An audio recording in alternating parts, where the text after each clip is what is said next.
Good late Tuesday, early Wednesday. Meteorologist Casey Cloud here in the Weather Center right now, giving you a look at that current satellite picture here as we're looking toward the Gulf of Mexico at potential tropical cyclone number one. I know that's something that's going to provide a lot of rain for Texas, regardless of tropical developments. So we're going to be watching that here to see exactly what happens with it. I'll dive into more details on it in a moment. Another thing I was touching on social media as we were looking here early Sunday morning is another area that we're kind of keeping our eyes on out there in the tropics for some potential development, but pretty low chances as that moves there from areas further off in the Atlantic here as we see if it can develop as it gets closer, maybe toward the northeast Florida coast as we get into toward Friday. It's a non-zero chance that it does develop, but it's not something that we're really expecting to get too strong. If it were to develop, I mean, about as strong as it could get, just the worst case scenario would be a weak tropical storm. So we'll watch it, not turning local red for it. The chances are too low of development right now, so that's the good news. And we're waiting for the newest updates to come in as we're, on here pretty late. That does give us the advantage on getting some of the new data here from the National Hurricane Center in Miami. So not turning local red for either area. Again, you can see a lot of action in the Gulf, though, just not becoming officially tropical, and it may not here as we look at things overall. We'll just continue to attract things here. I know you can kind of see that low pressure. It's a pretty low pressure. It's just not considered, or it can be named, even though it has the winds for it. It's not quite organized in a certain way here in the meteorology world. So we'll watch that. I know there's a rip current restored area in this pattern, so you gotta be careful at the beaches. I know it is Juneteenth here on this Wednesday, so a few extra folks there maybe out of work and the like here for today. And just gotta be kind of careful there at the beaches as we're looking at things. So again, you can see the temperature trends here right now. Pretty warm, but I mean, it is getting toward the summertime period. I know it really kind of is summer break for folks, but as I kind of go ahead and switch over to Doppler, no, I didn't go out as far in the Gulf. You see some stuff off of Corpus Christi and the like, a small tornado risk in that green area. But toward our area, you see these temperatures, a few scattered showers actually here as you're kind of looking. I know 75 around Keystone, 74 in Gainesville. I know we're out here east of Stark 75, so a little bit more of a consistency in temperatures here. It's not like what you get there, though. I know, sometimes it can get a little bit cooler, but not like where we're seeing things. I know when you have those winds really die down in winter time, we can have those temperatures a good bit cooler in a spot. It can be that here, but we're not talking about like sub freezing temperatures or anything like that. So that's kind of the storyline there. We did have a gust of wind a little while ago, and I'll back this up. You'll kind of see the report in the parts of Flagler County, a gust of 47 miles an hour. That kind of gives you the idea of just the wind direction at East Coast rip current risk, especially. I know there's a wind advisory further off toward the Gulf of Mexico there and Franklin County, but just in the overall pattern here, keeping our eyes on things. And I'm just trying to give you the very latest here overall as the situation does evolve with things. And I'll go ahead and zoom out right now. So you can kind of see that we're looking off toward Texas. Again, you see the area of moisture in the Gulf of Mexico. And you also see, as I move the map up toward Omaha, Nebraska, there's quite a bit of local interest still. My Seminoles there in the Final Four, per se, in toward Omaha in the College World Series, the Men's College World Series. And then the Florida Gators, because of weather, their game to try to get in that Final Four was delayed until 11 a.m. Eastern. That's against Kentucky, an elimination game there. 3 p.m. game for FSU. It's also an elimination game for the Seminoles. They zoom on in here toward Omaha. Tennessee only has to win one out of the last two there. I know Friday night, a controversial finish there. In Omaha, where Tennessee was awarded the victory there against FSU. But just kind of giving you the latest in terms of the weather, and it could be iffy even early on there on that Wednesday. Let's go ahead and show some different looks at things. And also, speaking of FSU, still really impressive on Sunday to get that win against Virginia. And then on that Tuesday against UNC North Carolina, Florida getting that win in the elimination bracket as well against North Carolina State on Monday. So that's kind of the storyline there. Let me go ahead and get our model guidance up.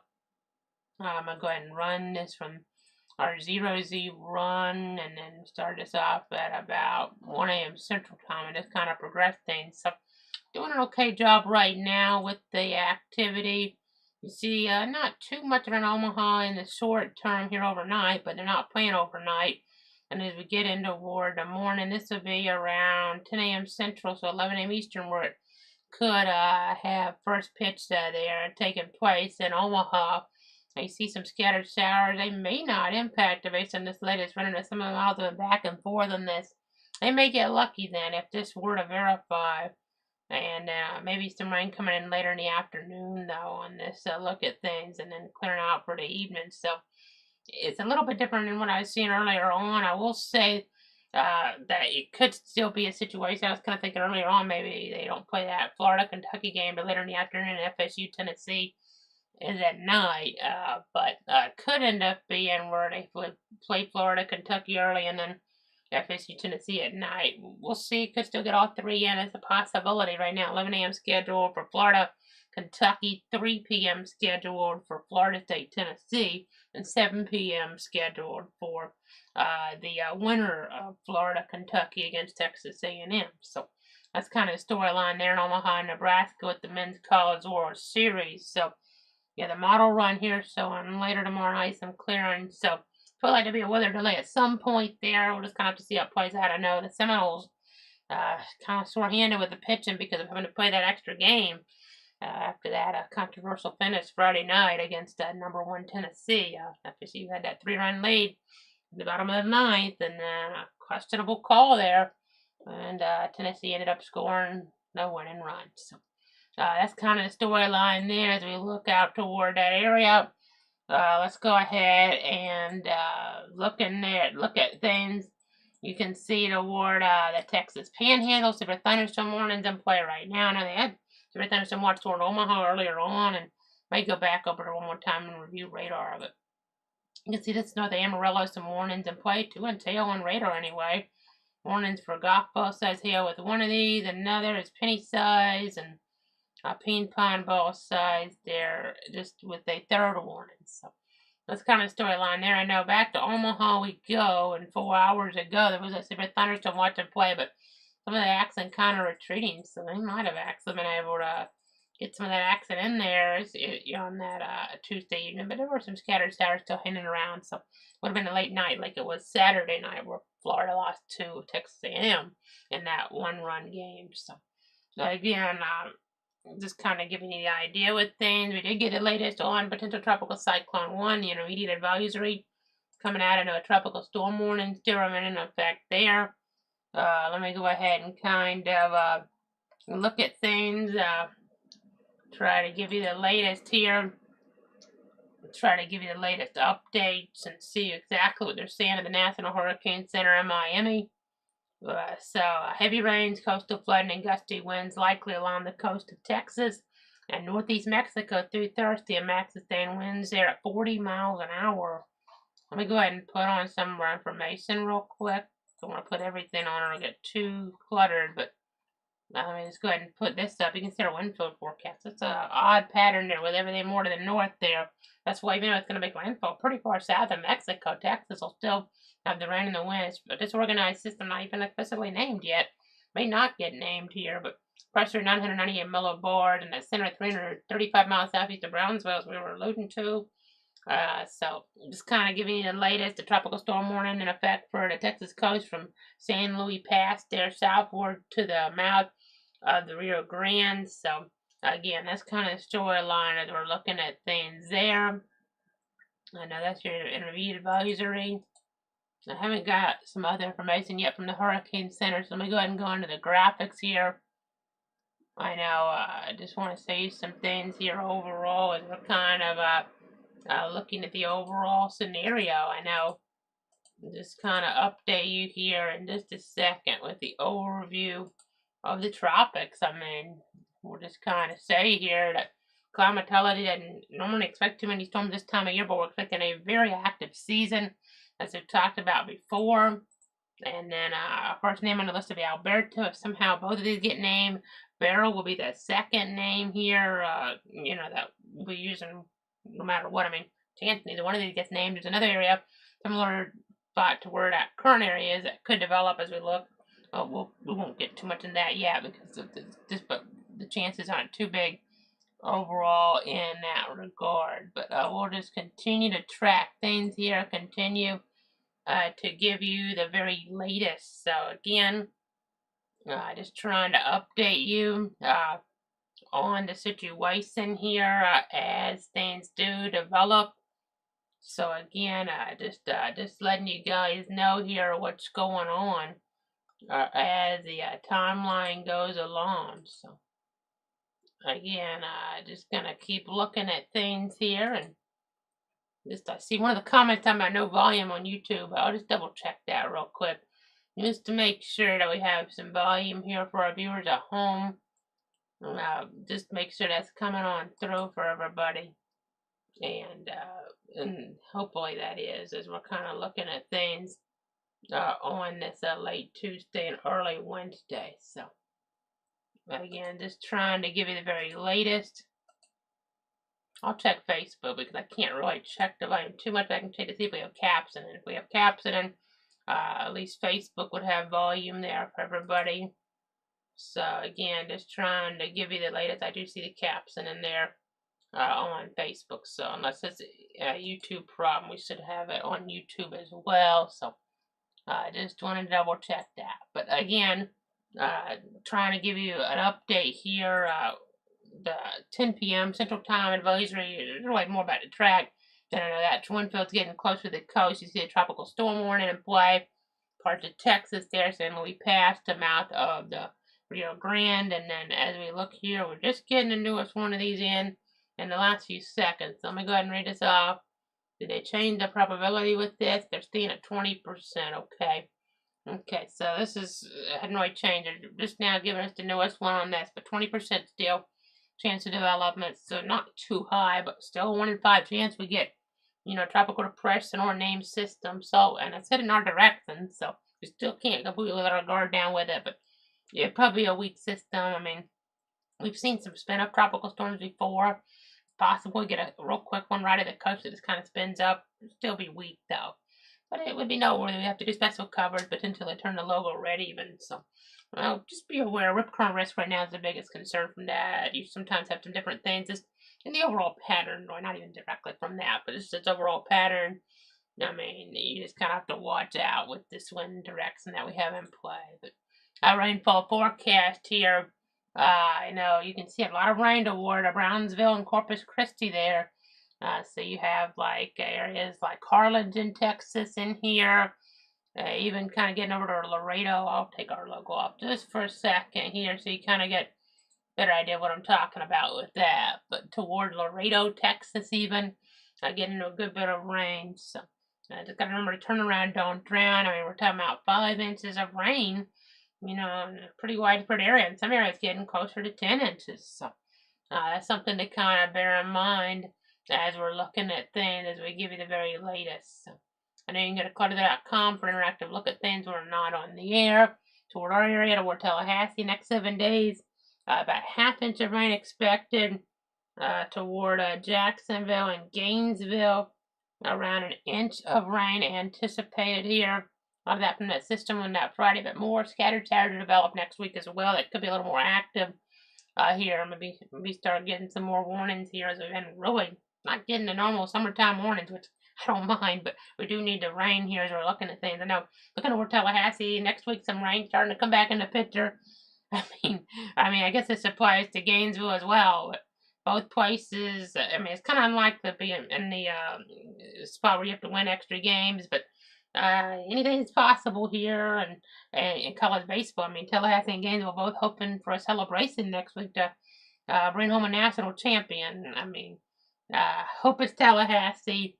It very well could be neither one. Honestly, I think this, based on, I've watched quite a bit of it, I think Tennessee and Florida State are the 2 best teams, and FSU that finished there Friday night and needing to win 2 games. It's going to be tough, but not impossible. And then I know Tennessee, they're just, they're right up there with FSU regardless of what happened there. And looking like that's the stronger side of the bracket right now. Just seeing some new alert high surf advisory coming in for Duval, Flagler, Nassau, and St. John's now, the coastal areas to the 21st, and that's going to get out toward 5 a.m. Rip current threatening to the 21st as well. So be careful at the coast here. It's a holiday today. It's summertime, folks. Yeah, summertime per se, but just you got to be careful. We don't want folks to be caught off guard here. Take things for granted and then have a tragedy happen. So be really careful at the coast there. And then let's look at our covered area. We're always on for any 20 to 1 storm within the 62 counties. Not seeing this necessarily right off, but if we were to get something developed really quick, tropical, right at the coast, and maybe we get a road tornado warning or something, we'll be watching. We've been on for all tornado warning storms within our 62 counties since late 2019. So we'll be on top of that here, giving you guys the latest. Again, I'm not turning the logo red for it yet. The chances of development are too low, but if things start to escalate, they could happen pretty quick. Again, it would not be a hurricane. I'm comfortable at this point. I mean, there's one model that we kind of look at in the meteorology community that was something a little bit stronger, but not even a hurricane, but it's, developing it pretty quick. But at this point, the worst case scenario would probably be a weak tropical storm toward our region, and that would provide some beneficial rainfall, and then maybe gusty winds, very isolated power outages, but then you have to watch out for a spin-up tornado. But even if we don't get that, we already have this pattern with the high surf, maybe some beach erosion, rip current threat. So just be careful at our Atlantic coast beaches here, especially. So that's kind of the storyline there. And then as we get toward the extended outlook, you can see here today on that Wednesday, Juneteenth, 92 for the high, only about a 30% chance of rain. So that's not too high out there. Then we had some scattered showers around the Stark area on Tuesday, 40% chance on Thursday.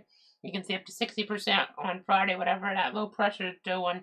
That's going to get our rain chance up.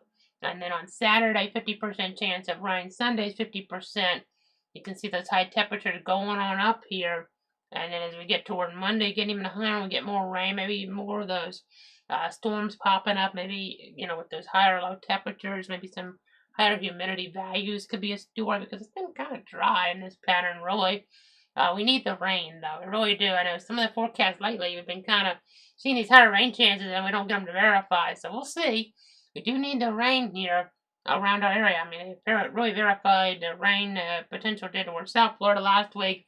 Catastrophic flooding in spots. Going to have a lot of flooding potential. Hopefully it's not in Houston, but because that flooded a lot quicker. But Corpus Christi, Brownsville could have some pretty significant flooding. So right now we're missing out on the rain. We do need it because, as we're looking in summertime, you don't want drought conditions to be more of a factor here. So just kind of keep that in mind.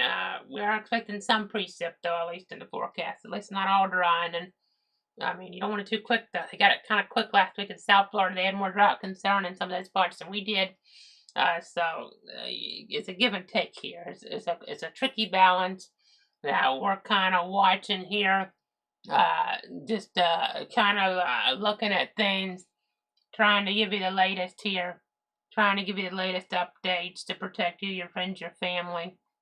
Again, we'll watch the tropics for Friday here locally. Again, not turning the logo red. If things change, we can ramp up coverage. But right now, it's not to that level. Chances, I kind of thought, I'm looking at the model on Saturday night. I mean, I looked at things, I said, let's wait a run or so before I start kind of talking about it. And it was still consistent, quite a few of the models. And then it kind of, after seeing the Hurricane Center bump those probabilities up to 30% in post and stuff. And then the models kind of dropped the situation from being too significant, still kind of picking up a little something else. So we'll watch it, but it probably isn't going to be anything, really dangerous. It's their current threat anyway, though, and the wind direction pattern like this. I mean, you got to be careful. That high surf there. We're talking about coastal Camden and Glen, rip current statement to Friday at least 5 a.m. Could be, threat that, depending on how the wind direction shapes up, something that's even a little bit longer than that. But in coastal Duval, coastal Flagler, coastal Nassau, coastal St. John's, and then high surf there, coastal Duval, coastal Flagler, coastal Nassau, coastal St. John's. So You're going to be careful there at those coastal areas there on the Atlantic side of things. At the water, you don't want to take things for granted. So, again, that's kind of the storyline there. Guys, we're looking at things as we give you the very latest.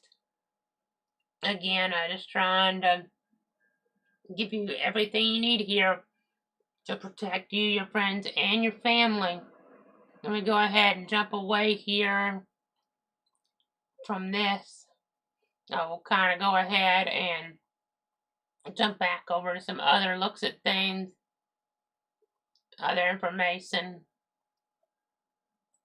So there's our tropical system in waiting, maybe. Maybe not. Maybe it doesn't get named, but I can see some rain from it. Let me go ahead and... Do we have the latest SPC outlook yet? Okay, it looks like we do because that's changed. So that's for Texas. There's a tornado risk there. It's not very high as we look out there.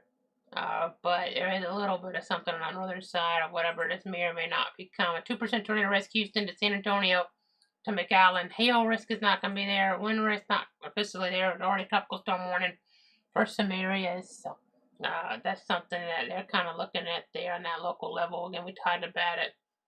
And I'll kind of go over it one more time. I know tropical storm warning there for a very small area as we're looking at things. Again, it may not even develop overall, but again, I know there are some flood watches in play, coastal flood warning in play.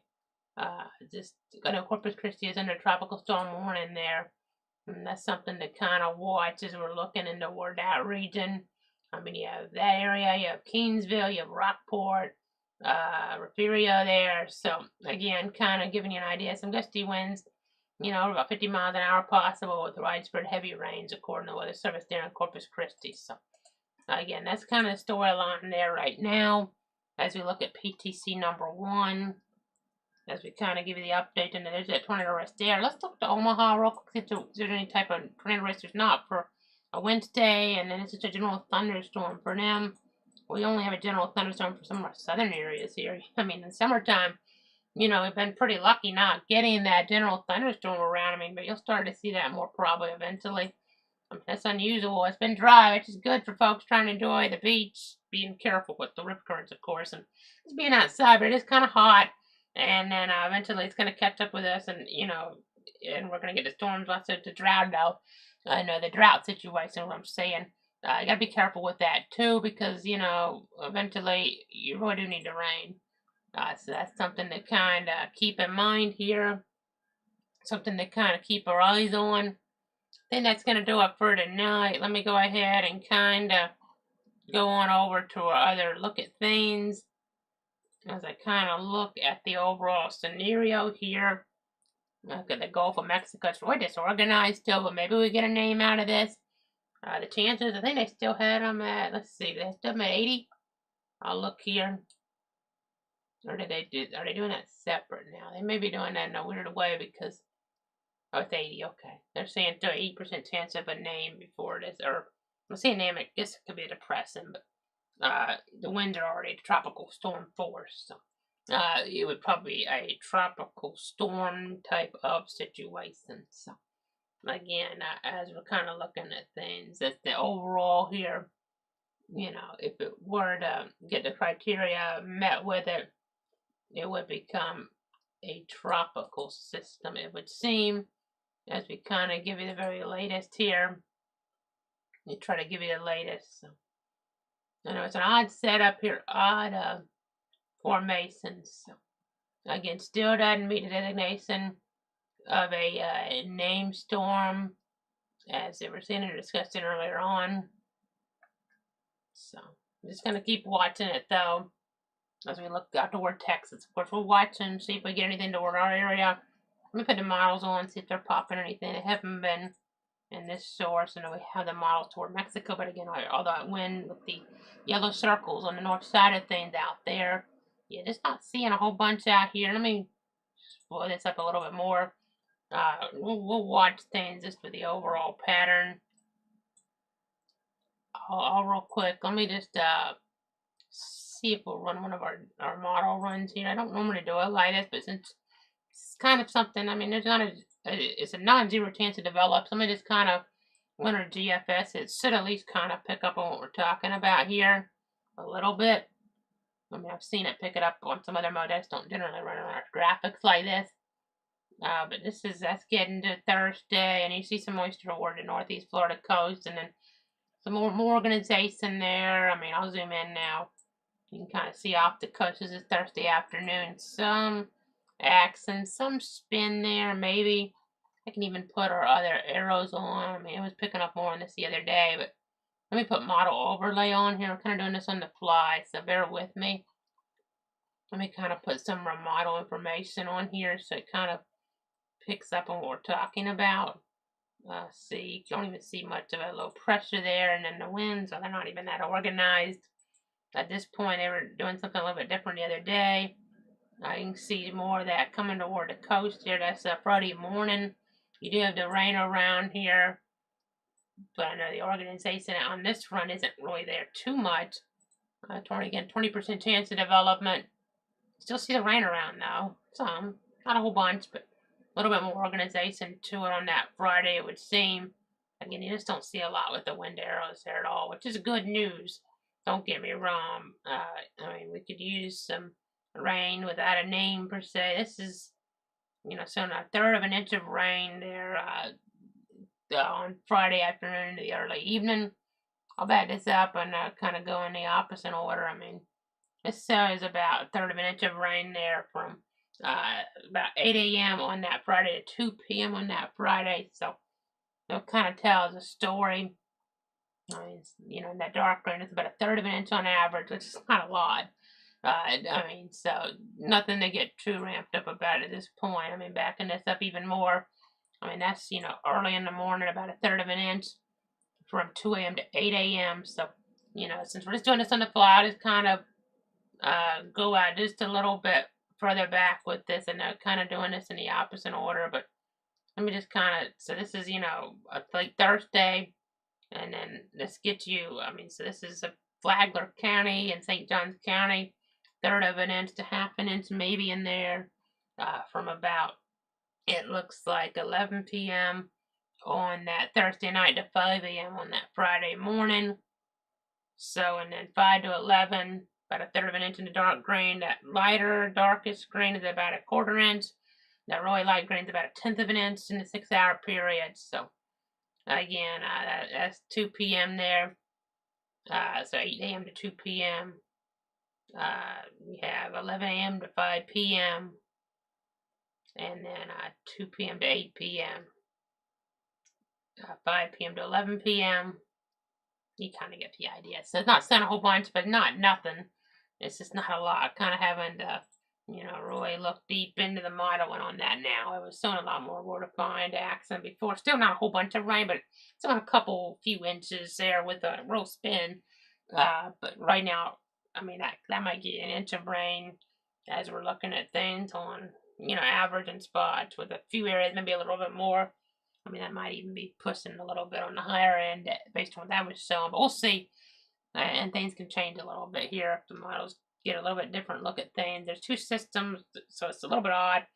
As they kind of bounce it back, between maybe looking the guidance does at one system versus the other, and not, really far away, distance from each other. They're not, really close, but you're not going to get the effect there where one storm will push another in a different direction, Fujiwara effect or anything like that, but still, they're not that far apart. So, again, that's going to do it for now. Have a great night, everybody. Thanks so much for tuning in and trusting me. I'm back here late Thursday unless we need to break back in earlier on. If things really do kind of get going there in North Texas, and we have to do a cut-in, it's going to make landfall. If it even gets named, then that's be considered an official landfall in Mexico. There'll be some effects in Texas, so we may do a cut-in. We generally, do cut-ins here for landfall systems in the U.S. It's an iffy scenario there. I know 80% chance of development. I'm not fully sure it's going to get that name, as we're looking there toward Texas, but the impacts aren't going to change too much. The landfalls in Mexico, but a good bit of impacts in Texas, but not an overwhelming scenario. It doesn't look like by any stretch of the imagination. The wind shouldn't be too crazy.